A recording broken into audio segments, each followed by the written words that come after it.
Good morning, gentlemen. Today I am going to discuss on the Sri Lanka economic crisis. As country is facing a severe shortage of foreign reserve, unable to do any imports, shortage of foods, fuel, and a heavy inflation, and they are also facing the balance of payments.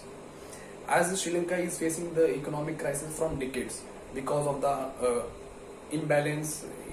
of the economic structure, historical imbalance in the economic structure, misguided policies of the various rulers, and a twin deficit economy of the country, because their national expenditure is much higher than the national income of the country, and they are also facing a fiscal fiscal deficit in the trade also.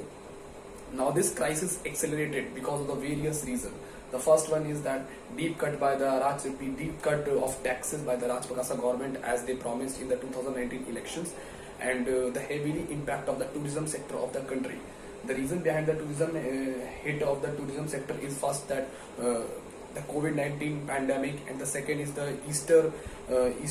bomb blast in the April 2019, and the Russia-Ukraine crisis, as most of the tourists are from the Russia and Ukraine in the Sri Lanka country, and they are also facing the food crisis in the country, because the government also overnight bans the fertilizers, because of which they faced a heavily their food industry heavily impacted, their production goes very low, and this also leads to the food crisis in the country, and increases the inflation of food in around 25%.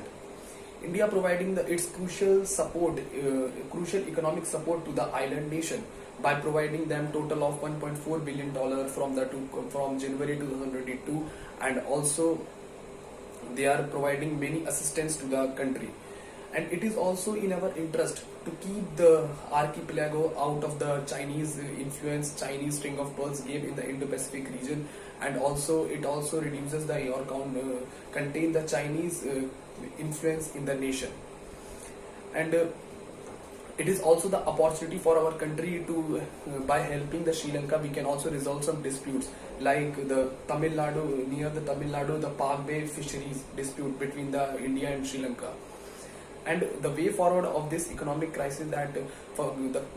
Sri Lankan government should make a strict roadmap to revive the economy, and also they should increase the taxes on the domestic economy, and they should also changes their policy regarding the concessions and the subsidies on the commodities by limiting them. Thank you so much.